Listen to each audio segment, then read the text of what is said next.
Thinking about self-publishing and don't know where to start? Join the Spa Girls each week for 30 or 40 or 50 minutes of honest advice, tips and resources. I'm Trudy J. I'm Shah Barrett. I'm Cheryl Phipps. I'm Wendy Valla. And this week we have an awesome guest. We've got Deb Potter, who is going to talk to us all about Amazon Ads. Yay. Hello. Yay. Hello, nice to be here. It's so awesome to have you here. And I love the fact that you're another New Zealander. We always do like getting New Zealanders on the show. So that's really cool. Now I'm going to read your bio, which is awesome. You're super fascinating, Deb, I have to say. You are. And then we'll get straight into the questions. So Deb Potter is an Amazon Ads enthusiast. Deb wrote Amazon Ads for Authors to give new authors easy steps into advertising and more experienced authors advanced tools and tips that other courses don't cover. She updates Amazon Ads for Authors regularly, most recently in January 2022. She says that it keeps her on her toes. I'm sure it does. Deb is a statistician by trade, and she jokes that she's the most widely read author in New Zealand because she wrote a number of the questions that come out every 5 years in the national census. How cool is that? Yeah, very cool. In her work with big data, she's written the specifications for algorithms many times, and that's helped her think about how Amazon works.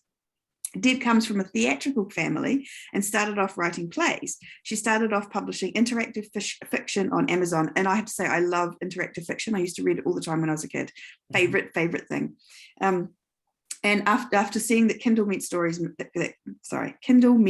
could make good use of hyperlinks, her You Say Which Way brand attracted more writers. And before she knew it, she was a publisher. Her advertising insights come from marketing multiple genres herself and then coaching authors in many more genres. She admins the Facebook page, Authors Optimizing Amazon and Facebook Ads, with 4 other experts. Deb is based in New Zealand and has a background in data and analytics and public policy. She has a master's in creative writing and a BA in education and social policy and certificates in children's literature and journalism. She has a 1/4 acre with 4 chickens and a veggie garden, and keeping them both alive might be the topic for her next non-fiction book. Welcome. That's so awesome. Welcome. That's brilliant. So I love all the things that you do. Like you got fingers in lots of different pies, and it's just really interesting to me that you're a statistician and you've done all this other. So I feel like we're in good hands for talking about Amazon Ads here today. So I'm super excited. But first, can we talk a little bit about you and your journey? Like what got you interested in self-publishing and writing, and how did you find your way to Amazon Ads and being an expert? I think, like a lot of authors, when I was a little girl, I loved reading, and I heard about the job of being a writer, being an author, and I imagined that for myself. And so from about 6 or 7, I've always had a vision for myself of having a bookcase, and in it there'd be sort of, in my little girl's brain, 6 books written by me. That was always a thought of something that I would do, and I had no idea what those books would be about or anything like that. And the number 6 was always there. That's very specific. Yeah. So I've always been doing a little bit of reading, and then of course, and my mum writes plays and acts and dragged us onto the stage when I was little. So playwriting was where I sort of started off, which is really useful for an author, because a playwright has to sit in an audience that's receiving your work, and you hear them talking about it, in the intermission or before. Who's this? I don't know, but which is, lots of feedback. Entered my plays in competitions, got feedback, and actors will tell you about your script as well. So was really good grounding for me in terms of developing characters, describing characters, and writing dialogue, that sort of thing. But meanwhile, I had a career, and got into statistics. So I put writing on the back burner, as I think a lot of women do. And then when I had kids, I started writing children's stories, and then got into middle grade, thinking about middle grade, because that was sort of the age that my kids were, and I didn't have to do illustrations, quite frankly, which I thought would be expensive. And then got my first Kindle. Well, actually, it was the Kindle app on an iPad. I love new technology, and so on iPad version 1, Kindle was loaded there right on the front page. So I opened it up, got lots of books, would sit there at night with my daughter, and really quickly started to imagine what it would be like writing a story with lots of hyperlinks, you know, and going lots of different directions. And so that got me into writing interactive fiction. And back then, we couldn't advertise on Amazon. You know, we just put our books out, and if there wasn't, you know, a market that immediately recognised and was looking for what we had, we could have a great book, but not necessarily connect with our readers. But as soon as advertising came along, and by that stage I had more than 10 books, I thought I'd just rest with 6, you know, and tick it off. You didn't stop, no. But I was, I published, and I was going into schools with books, and I met other authors, and people said, hey, that looks like a lot of fun, I'd really like to write for you, you know. And my first non-fiction I published on Amazon was actually how to write interactive fiction. It's kind of wanted a manual, just wanted to know what are the rules for you say which way. So did that, and before I knew it, I was responsible for marketing other people, which really made me feel like I had to sell books. Yeah. So when ads came along, I got into them, and I actually had an advantage, or a few advantages over other authors, and it's not being a statistician. Oh, okay. But that has come in very, very handy as well. That's sort of like the second thing. The first thing is that when you publish middle grade, you are mostly selling paperback books. And so while everyone was, who's in KU, who gets a lot of page reads, and until very recently, we haven't had a lot of feedback on page reads. So everyone was sort of guessing which keywords or which targets were selling. I absolutely knew, because when you're only selling books, selling ebooks and selling paperbacks, you knew which targets were hitting the mark. So that kind of allowed me to sort of cut through a lot of the noise early on and develop some theories about what worked. Okay. Wow. Well, that's cool. Yeah. And then you got into doing that. So did you start with Amazon ads then, and you've moved into Facebook as well, I think? I don't do Facebook. Don't do Facebook, just Amazon. Amazon ads works really well for me. So, you know, I'm a one-trick pony. Everyone else do Facebook. Leave me with Amazon ads, you know, and newsletters and that. And the other thing is too, is because I do a lot of advice and coaching with Amazon ads, I still want to keep things fairly pure. So with my accounts, I only do Amazon ads, so I can really see what's working. Other people, I'm not saying don't do Amazon ads at all, but once you're running multiple ways for readers to come to your books, it can be quite unclear as to what's working. Yeah, that's very true. Okay, so let's get on to the Amazon ads. So what are Amazon ads, and give us the top level kind of explanation, and we're in an elevator deeper. And you're asking me. Yeah, so they're PPC, pay per click, right? Your Amazon ad shows up mostly on Amazon pages, and if anyone listening goes onto Amazon and they're not seeing ads, first of all, they're kind of subtle, so you'll see the word sponsored up in the corner of an ad. So it could just look like a normal book suggestion, but if it says sponsored, then you know that it's actually an ad. And they can be down the bottom on pages. They can show up in searches, and they can also show up in kind of more immediate places as well. So if you're running ads, they're called PPC, pay per click, because if nobody clicks on them, you're not built for them. Yeah. Okay. So that's cool. That's good to know.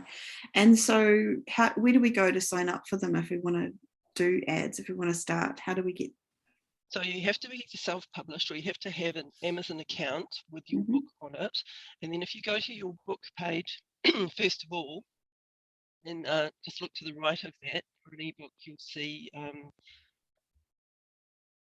advertise and promote. You click that button, and that'll take you into the sort of interactive choose your own ad venture that takes you into the rest of Amazon Ads. Once you've got yourself into that campaign area, the easiest thing to do is just to bookmark that, so that then you can keep coming back to that and you don't have to sort of dig in again. Yeah. And, each country has its own front end, so each time you go in that way, it'll ask you, do you want to go to the US, do you want to go to the UK, do you want to go to Spain, all the different countries that we can now advertise in. Okay, that's cool. And so who should be advertising with Amazon? Like, are there genres that do better, or are there any people that definitely shouldn't be, or what should we be thinking about before we take the plunge into actually doing them? So I think before you start, you need to have get some good feedback as to how well your book looks like the genre that it is, and free and frank feedback from people who don't feel obliged to say looks great. It's great to me, so not your mum. But my mum gives great advice. My Sorry, I'm mum, kidding. my mum loves my books too. Yeah, but yeah, it's got to look fit for market. That's the number one thing. Because it's very hard to sell something that readers don't recognise as the sort of thing they're looking for. And then another thing to think about is, in your genre, how many books you might need before you get advertising.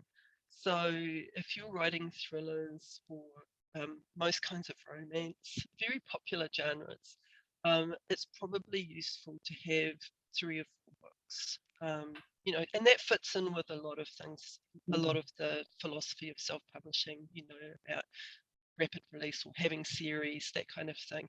And that's just so that you can make competitive bids and you're not reliant on just the sale of one book to help you with financing your ads.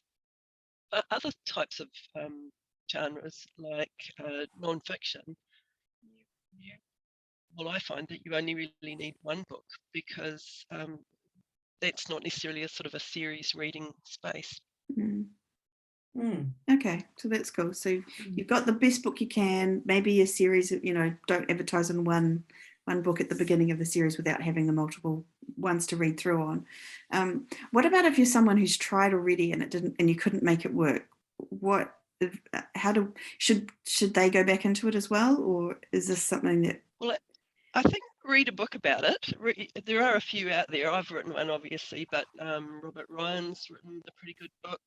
There's lots of good free material on the internet. There's a few Facebook pages that are really good, where you can get information. I wouldn't say go and spend $400 on a course. Just spend some time and talk to other authors in your genre.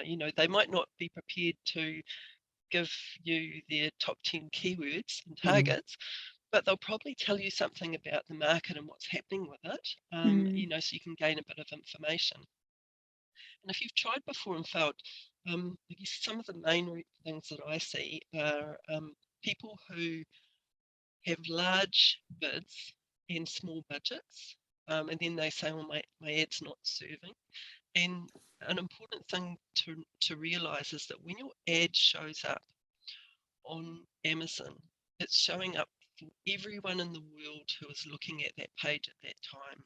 So if Stephen King puts out a new book tomorrow, there'll be a lot of eyes on it on Amazon. And if you think to yourself, wow, actually I've got a great clown horror that Stephen King fans would love with romance or whatever,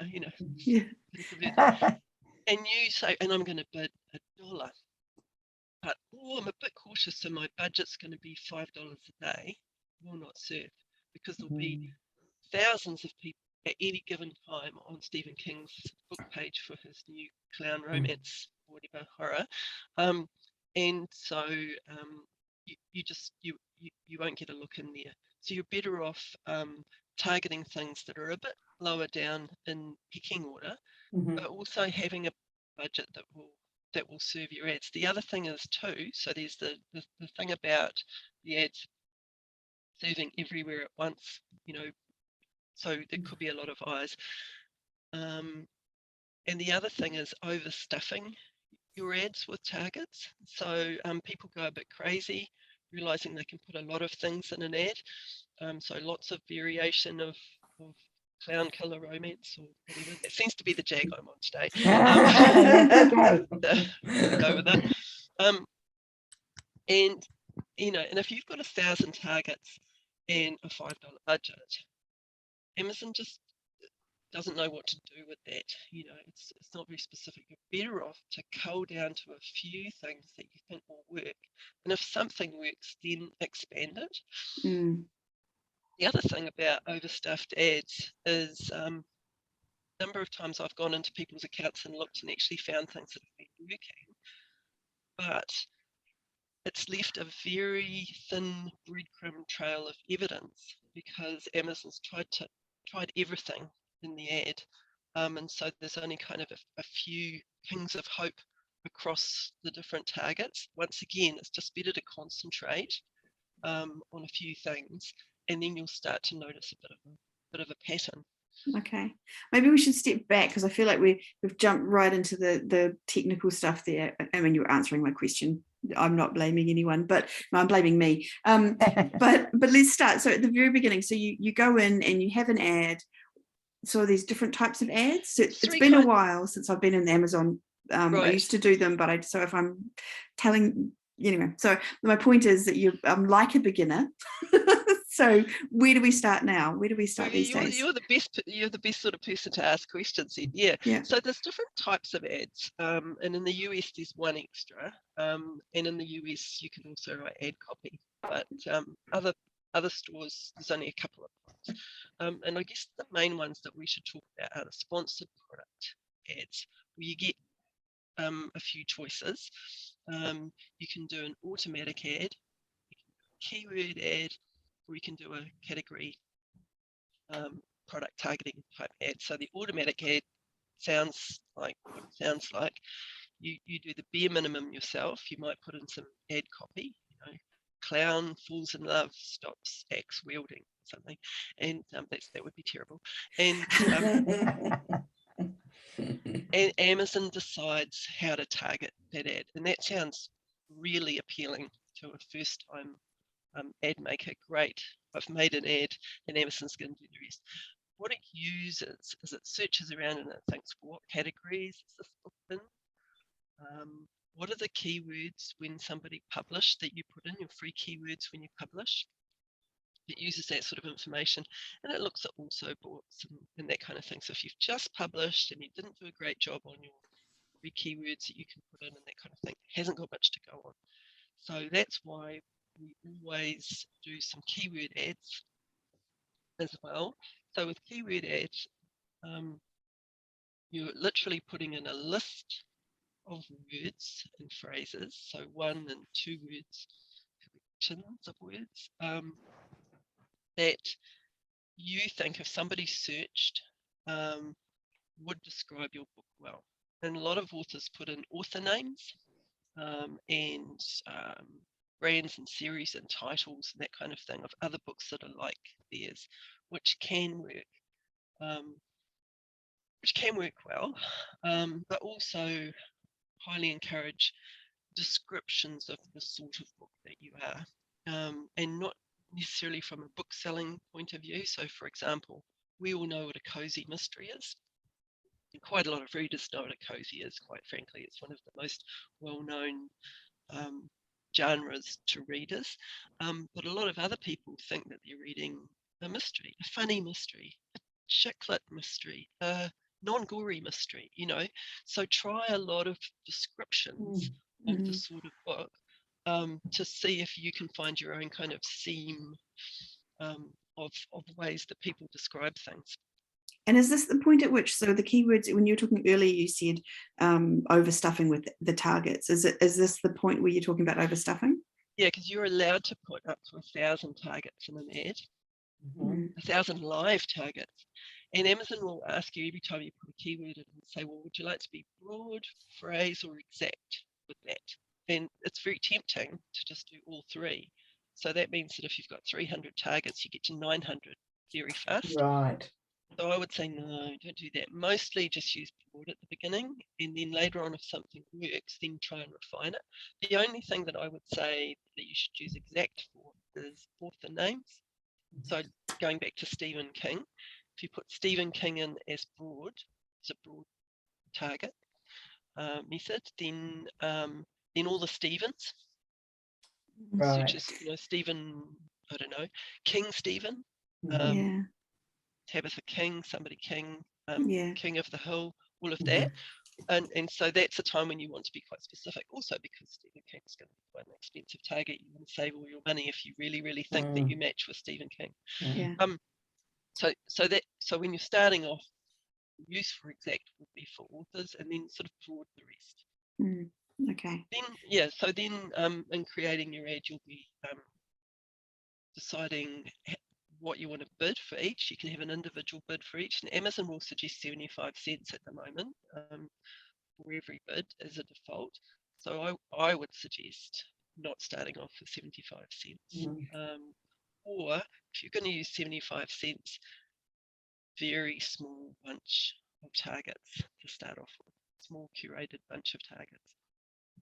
And then a budget, which these days I think you really need to have at least $25 a day just to give Amazon the thought that it can work. It used to be that you would put I remember back in the day, you'd put $1,000 budget or something, but Amazon would never spend it. Is that 25 does not seem in the same? No, and I full disclosure, I do use very large budgets.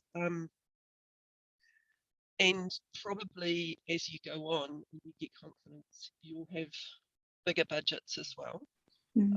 Sometimes Amazon will spend a big budget, so you have to be kind of prepared for that. So I just don't think it's a good idea to start off with a huge budget when you're just trying to figure out what works.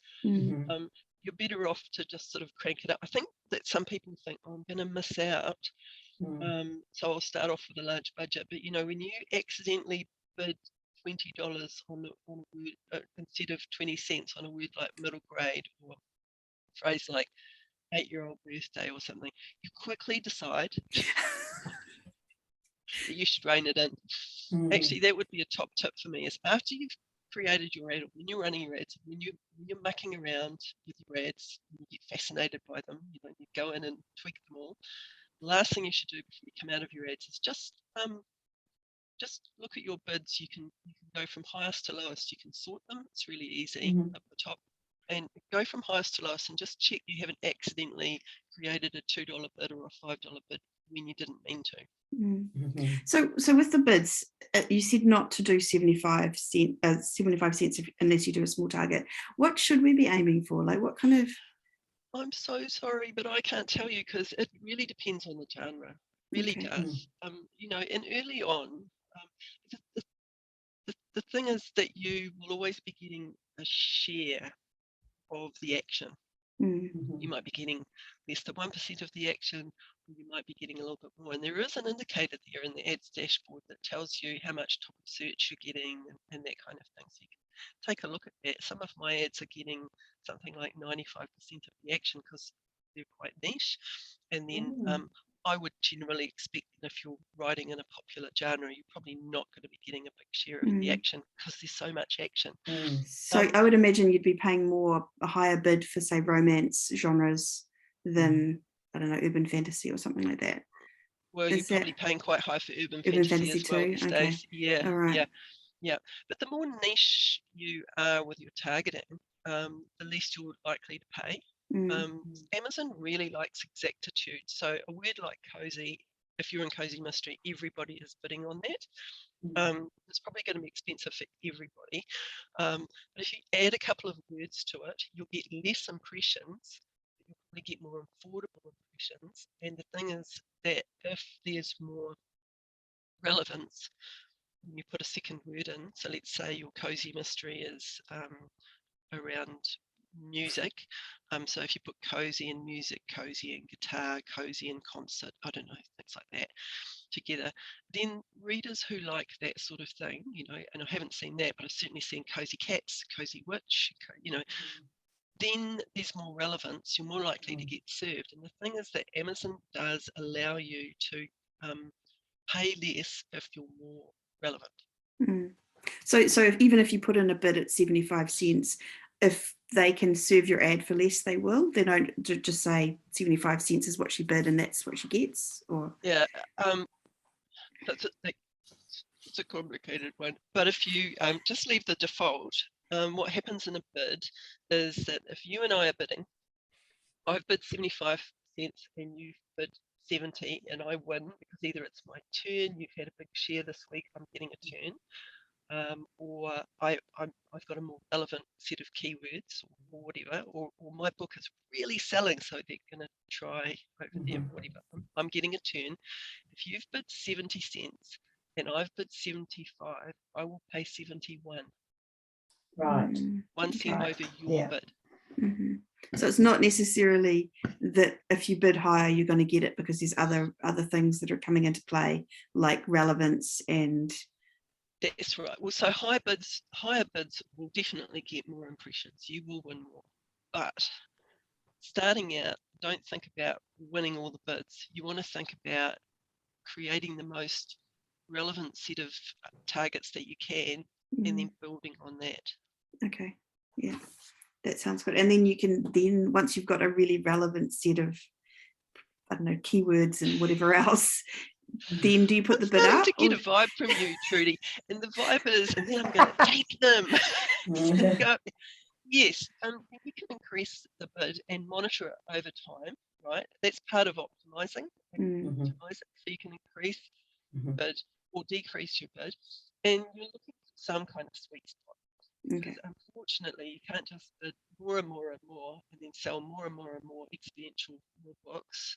The market just doesn't work like that. So you need to find some kind of sweet spot where you're comfortable, and where making a mistake doesn't cost you money. Overbidding doesn't end up costing you money, and sometimes I hear authors talking about how they've turned over, 100K a year, and then they've spent 70 in advertising, and I think, no, that's no good. You've still got to pay tax on your profit, so you actually haven't done particularly well. So so a lot of people kind of move up, you can get kind of quite excited by selling more and more and more books, but you've really got to keep your accounting going along the way, seeing what you're actually earning in royalties, monitoring that, and then just looking for a sweet spot. The best thing you can do to make more money as an author is write another book. It's not make another ad. No, that's cool. So let's go. So we talked about the keywords. The next one was category ad. So is that just, how does that work? Right. So as I'm sure I know you've covered in your podcast, you can be in multiple categories. You get to pick 3 when you publish your book, and then you can write to Amazon and say, please, I've thought of even more highly relevant categories for my romance book. Antique clocks is the one for me. You might get a banner, right? So a couple of things here. So you can make a category ad, and it will target within the categories. And go in there if you haven't had a look lately. There's quite a few things you can do there. One, initially in the US, you were actually only targeting paperback categories. So if you wrote in a genre which is mostly ebook, you probably thought category ads just don't work for me, and that's because paperback targeting, probably doesn't work too well for you. So go back again and search through and find Kindle ebook categories and try some of those, and then you can also modify them a little bit. So you can target books by price. So if your lead cozy mystery is a 99-center before you get into the other 21 books, which are priced a little bit more, you can choose to just target against the 99-cent books. Or likewise, if your book is $2.99 or $3.99, you can say that's the threshold that you want to operate in, which is kind of handy, and people often haven't fiddled around with that side of things. And you can also target prime readership, which isn't exact. Sorry, I say prime membership. So it's not the same as prime readers, but it's close. So I like to do some different targeting around that too, particularly if it's an account for someone who's mainly doing page reads. So target a few categories with a competitive bid. This will then be broad serving within that category, and at this stage, it's a great time to think, what categories can I remember? What categories I'm in?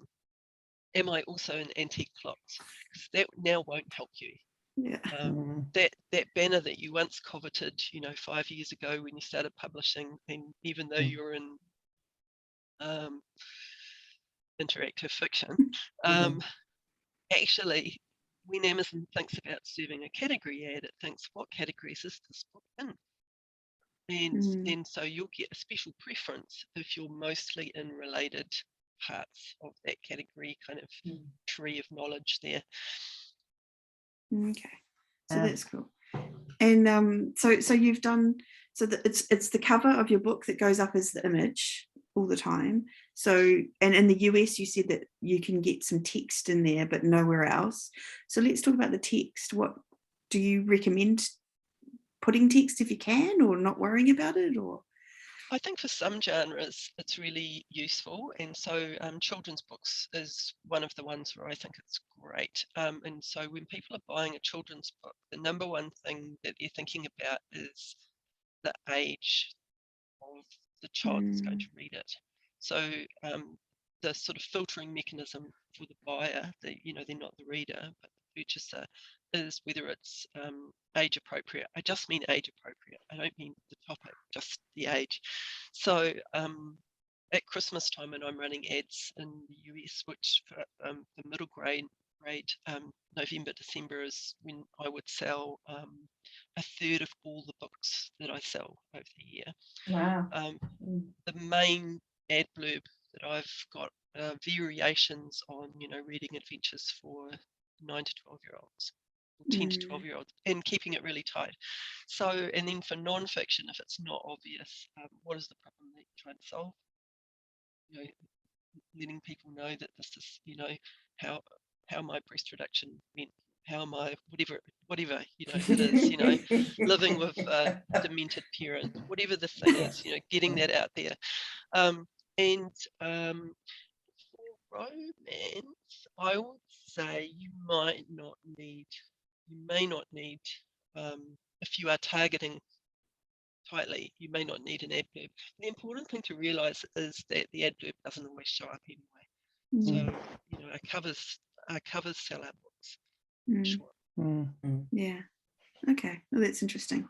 Yeah, because I had heard people sort of saying they're getting the same in romance. It was same results with blurb or no blurb, and it was kind of, we're spending all these hours trying to create the perfect little bit of text. And that's actually, I do have one thing to say about blurbs, and that is this thing about cognitive dissonance and cognitive resonance. So if somebody reads something in a blurb, in an ad blurb, when they come onto the book page, you're wanting to create cognitive resonance. So the thing that they just read about, this is for 9 to 12-year-olds, should be straight away repeated in the blurb, book blurb.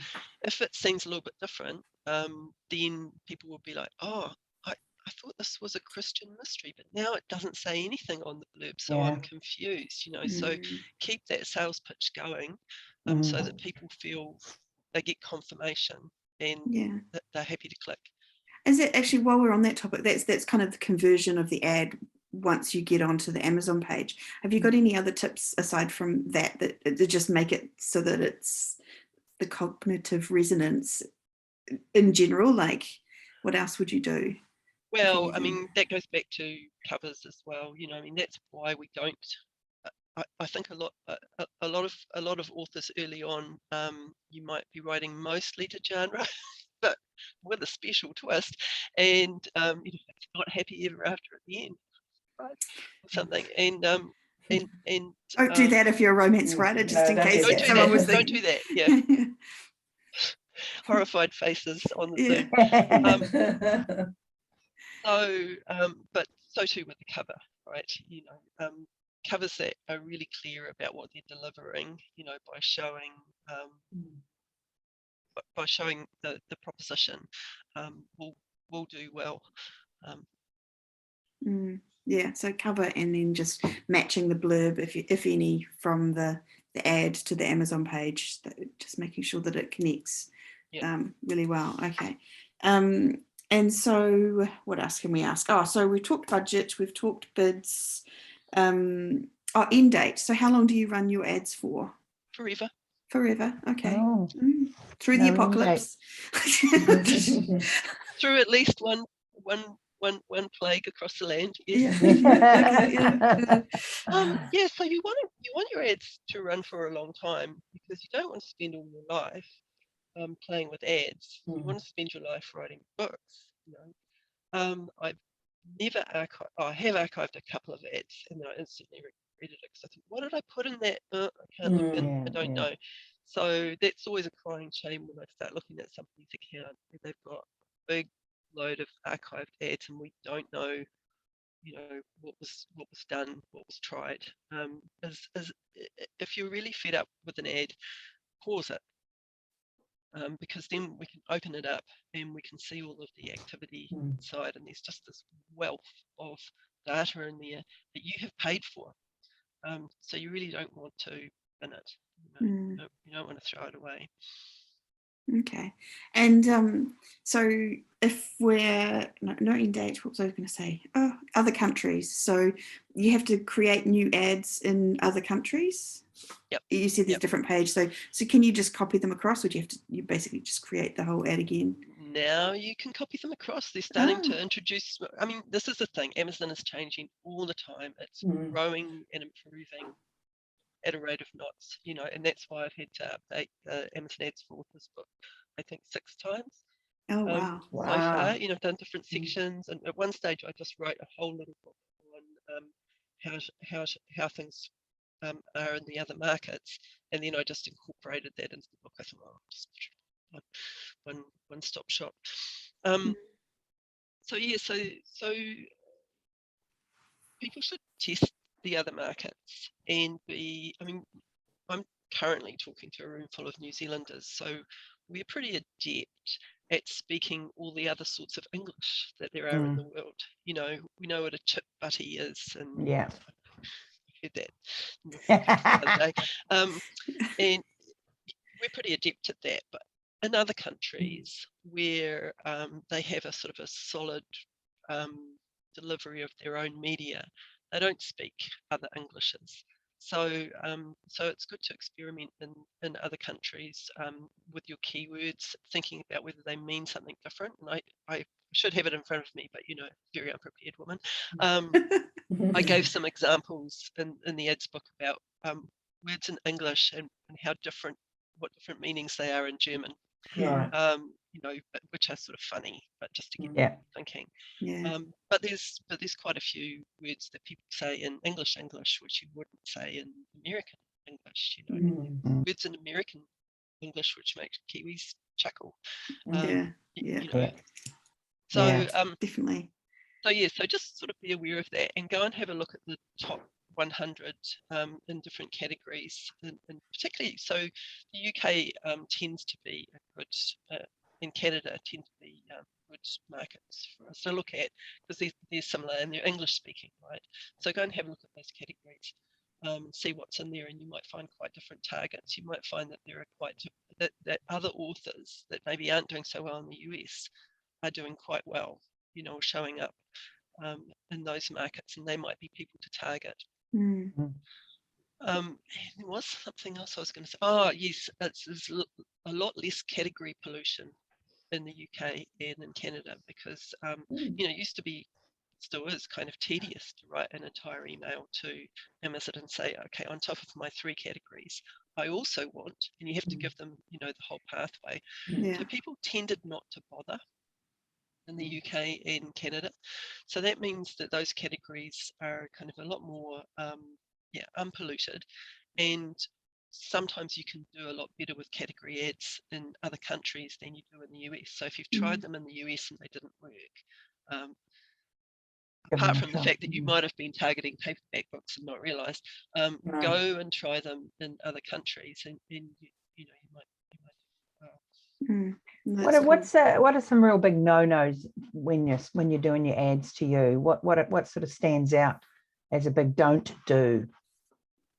Well, not downloading search term reports is a crying shame.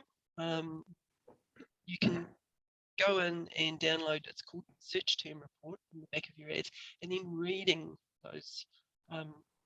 To me, it's like reading a novel. It's amazing because then you get to see what customers actually typed in to get to your book, to get to a click, and and then you can see if that resulted in a buy or some page reads. So that's really insightful. An example is, so in when I first started advertising in the UK, it was very unfiltered, and I realized that I was getting a lot of people who were searching for threesome, which would be okay if my books were for adults, involved a threesome. But this was for my book, 3 You Say Which Way Adventures, which is not a great book. Now, I did find that some UK adults, perhaps parents, if buying people, had gone on to buy interactive adventure for 9 to 12-year-olds. But in the main, it wasn't a good fit for me, and it was potentially going to result in also boughts I didn't want. I had noticed some funny also boughts going on with that book, and that sort of explained it. So, I negated threesome as a term, which is another thing you can do. So you can have targets, and then you can have negative targets. I am this, I am not that. And that's really useful for romance and cookery books. So in romance, you might want to negate. If you're a sweet romance person, you might want to negate things that are, hotter. If you're a vegan cookbook, you can negate meat and barbecue and things like that. So obvious things like that. Yeah. Okay. Oh, that's awesome. So I had another question. So how many ads do you run on a particular book? Like, how is it? Hundreds or 2 or somewhere in between? There's so many different ways that you can structure your ads. So I think, if you're starting out, having one auto ad, one keyword ad, and one category ad will be a good place to start.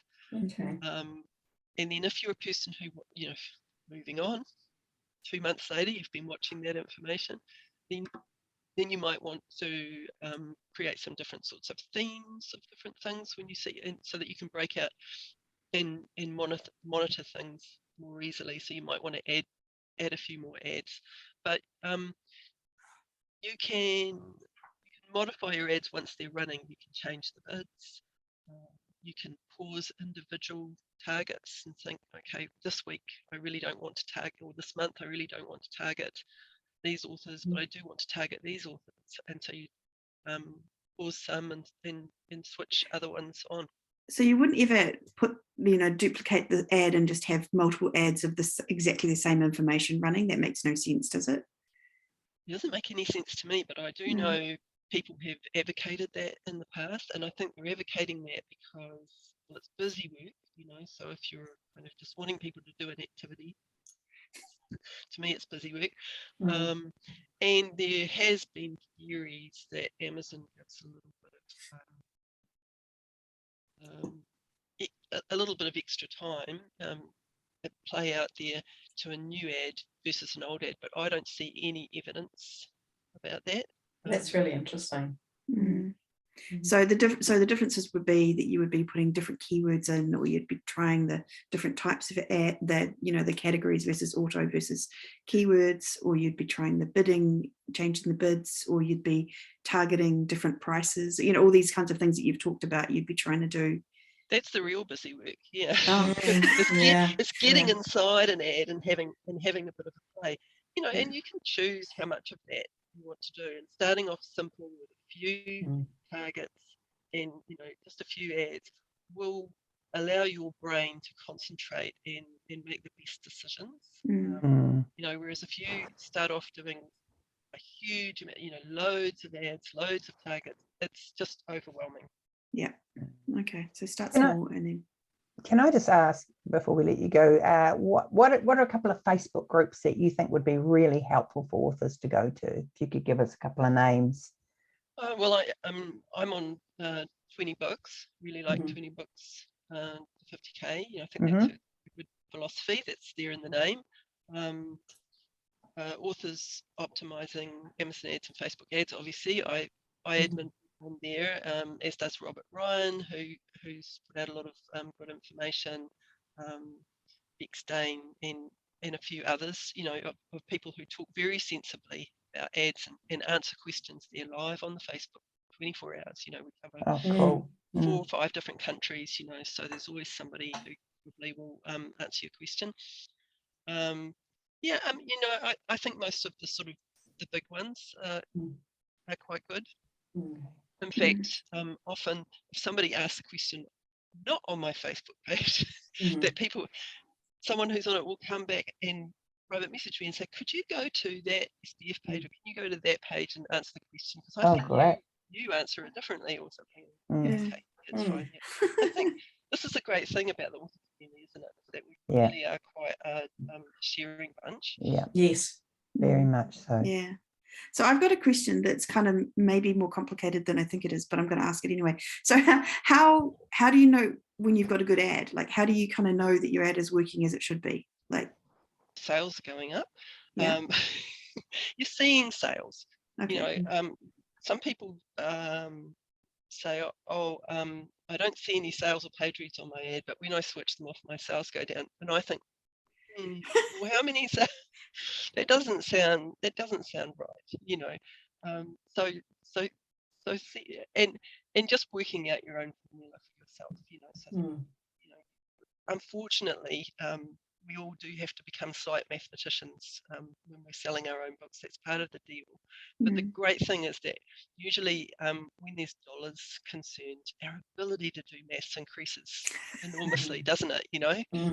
Wait a minute, I don't think I'm making money. Wait a minute. Spending my money now. I must become better at what I'm doing. And if you started off and you just don't have the metrics to figure it out, give yourself a budget. And and it's just kind of like, if you went to Las Vegas, you have to give yourself a budget, right? You have to say, I'm only spending $100 and no more. So that's all I'm putting in my pocket. So except if I win $1,000 and then I'm going to spend. No, not like that. I was just talking to a woman yesterday. I was saying, keep yourself a diary, write these things down. So much power, as we know, in writing things down. I am only spending $1,000. But then if you're tempted, what are the reasons why you want to spend more money? Write them down and just check, does that make sense? Or sounding board, talk to somebody else about that, so that you can articulate the logic. Yeah, that's good advice. Real piece. Yeah. Can I just ask, do you do Amazon ads for Audible? For audio.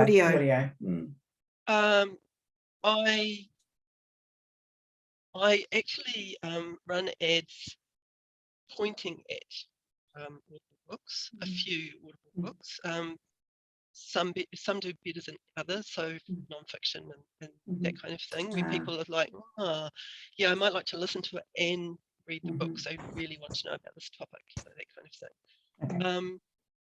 But we can't at the moment run ads for Audible books, but I think that's coming. Okay, cool. That's awesome. Thank you. All right. And have you got any just one last piece of golden advice for everyone listening before we let you go to your next meeting? Well, it's not rocket science. I just want to assure people it's not rocket science. I know it sounds technical. It's another language, and I know you guys are going to put out a resource with some language so that we can feel more comfortable with the language and the terms, and so it's just like getting into another genre. Yeah. You've got to learn the tropes of advertising. Yeah. So if anyone was listening to this episode and went, oh my God, what on earth were they talking about? Deb has graciously decided to give us a sort of a cheat sheet with all of the acronyms for different things involved with advertising on Amazon. So if you want to get that, you need to pop over to the Spa Girls page, sign up for our newsletter, and that will go out with the newsletter on the Friday after we publish this. And maybe we might even just give it a couple of Fridays after that, just to make sure everyone gets a chance to get that. Yeah. So thank you so much for that. I think that would be awesome for our listeners. They'll really appreciate it. No problem. Hey, and thanks so much for having me on today, you guys. I love the podcast. And Thank you. Do you want to tell people the name of your book that you have on Amazon Ads? And where we can find you. Oh, so it's Amazon Ads for Authors. And on Facebook, my name is Deb Zeb, because, you know, that's not good marketing. They have a whole different... It's awesome. Because of reasons. So, yeah. No, that's cool. Awesome. And where can we be found, Shah? We can be found at spargillspodcast.com. And please come along to YouTube and have a look at us there and watch our videos on there. We're getting more and more all the time, more views all the time. And leave a review or anything like that. But yes, Spargills Podcast, Facebook and website. All the places. All the places. Yeah. Awesome. Well, thank you again, Deb. It's been fantastic speaking with you. I could have kept going for another hour, quite honestly, but you know, we have to cut it off somewhere. But thank you all for listening to another episode of the Spa Girls podcast. We'll be back again next week. But for now, farewell. Bye. Bye.